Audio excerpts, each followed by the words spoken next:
نہیں دیتا ہے،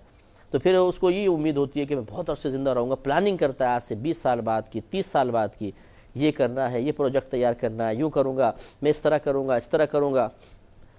جب ملک الموت علیہ السلام تشریف لاتے ہیں تو بس صاحب سیٹھ جی کو فکر تھی ایک ایک کے 10 کیجئے، موت آ پہنچی کہ صاحب جان واپس کیجئے۔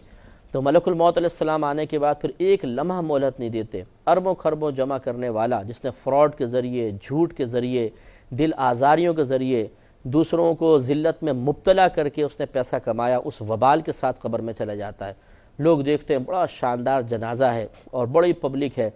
لیکن آپ نہیں سمجھ پائیں گے کہ کتنا بڑا اس کے لیے وبال ہوتا ہے۔ ایک بزرگ ہے، نام تو میرے ذہن میں بھی نہیں ہے، لیکن یہ روایت لکھی ہے علامہ جلال الدین سیوطی رحمۃ اللہ علیہ نے اپنی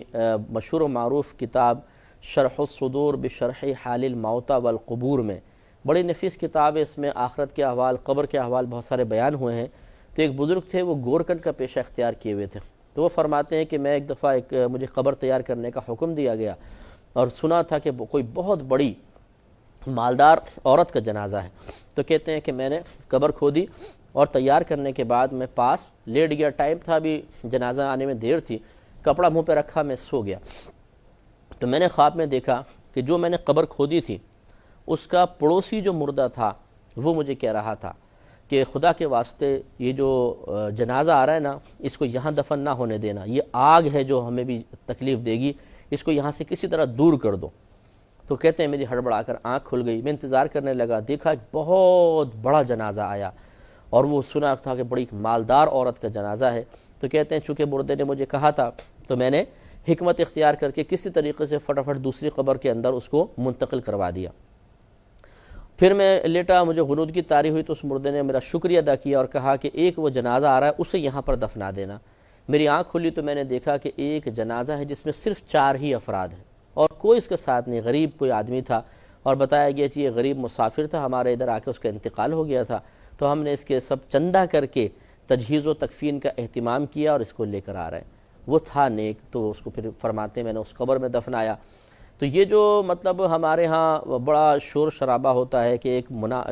گندے کام کرنے والا آدمی ہے، فراڈ کر رہا ہے، سود، رشوت، یہ وہ سارے اس نے کام کیے ہیں، لیکن اس کے جنازے میں پبلک بہت زیادہ نظر آتی ہے اور بڑے بڑے لوگ، شخصیات نظر آتی ہیں جن کے نام لیے جائیں تو پوری دنیا شاید ان کو جانتی ہوگی، لیکن کیا واقعی وہ قبر میں جا کے راحت پائیں گے، اس کی کوئی گارنٹی نہیں ہے۔ ہوتا ہے کہ بعض اوقات انسان غلط کام کرتا ہے اور پھر قبر میں جانے کے بعد اس کا خمیازہ بھگت رہا ہوتا ہے، ہم اس پہ رشک کر رہے ہوتے ہیں لیکن حقیقتاً وہ قابل رشک نہیں ہوتا۔ لہٰذا یہ شیطان جو ہے اسی طریقے سے امیدیں دلا کر ہمیں اللہ کی یاد سے غافل کرتا ہے اور غلط کاموں کے جواز کی دلیلیں فراہم کرتا ہے، یہ بھی جائز ہے میرے لیے، یہ بھی جائز ہے، یہ بھی جائز ہے، جیسے یہ اس قسم کی بوگز دلیلیں کہ جی سبھی کر رہے ہیں ہم کر رہے ہیں تو کیا ہوا؟ یہ کوئی دلیل ہے کہ سبھی کر رہے ہیں ہم کر رہے ہیں تو کیا ہوا؟ اگر آپ یہ کہہ رہے ہیں کہ سبھی کر رہے ہیں ہم کر رہے ہیں تو کیا ہوا، تو یہ دوسرے کے حق میں بھی قبول کر لیجئے۔ ایک شخص اگر آپ کے گھر میں آ کے ڈاکہ مارتا ہے اور کہتا ہے جی سبھی ڈاکہ مار رہے ہیں کہ میں نے مار لیا تو کیا ہوا، تو آپ کو کہنا چاہیے ٹھیک ہے، بالکل صحیح کہہ رہے ہو بھائی، اور ڈاکہ مار لو، لیکن آپ اس کی اس بات کو تسلیم نہیں کرتے بلکہ آپ اسے غلط مانیں گے، موقع ملے گا تو اسے جان سے بھی مار دیں گے اور یا پھر اس کو پولیس کے حوالے کریں گے۔ کیوں؟ اس کے اس قول کو آپ نے قبول نہیں کیا، اس لیے کہ یہ آپ نہیں کہہ رہے بلکہ سامنے والا کہہ رہا ہے، اور آپ اپنے لیے ایک ناجائز کام کو صرف اس وجہ سے جائز قرار دے رہے ہیں کہ دوسرے سب لوگ کر رہے ہیں۔ تو یہ آپ غور کریں گے کہ جب کوئی انسان قرآن و حدیث کو چھوڑ کر کوئی اور راستہ اختیار کرے گا تو ایک وقت آئے گا کہ اس کو ضرور لاجواب ہونا پڑے گا اور اس کے پاس کوئی جواب نہیں ہوگا۔ جب دنیا میں آپ کے پاس جواب نہیں ہے تو خود سوچئے بارگاہ الہی میں حاضر ہو جانے کے بعد کون سی تیزی، تراری، چالاکی آپ کے اندر پیدا ہو جائے گی کہ آپ معاذ اللہ ثم معاذ اللہ تبارک و تعالیٰ کو میں کیا ورڈ یوز کروں کہ اللہ کو مطمئن آپ کر دیں گے۔ چلے میں برا کوئی لفظ استعمال نہیں کرتا ہوں، تو غور کیجئے اور ہمیں غور کرنا چاہیے، یہ آپ ہی نہیں میں بھی غور کرتا ہوں کہ ہمیں ان تمام امور سے بچنا چاہیے کہ جن امور کے کرنے کی بنا پر غفلت میں اضافہ ہوتا ہے اور اللہ تعالیٰ کی بارگاہ میں جانے کے بعد شرمندگی کا سامنا کرنا پڑے گا۔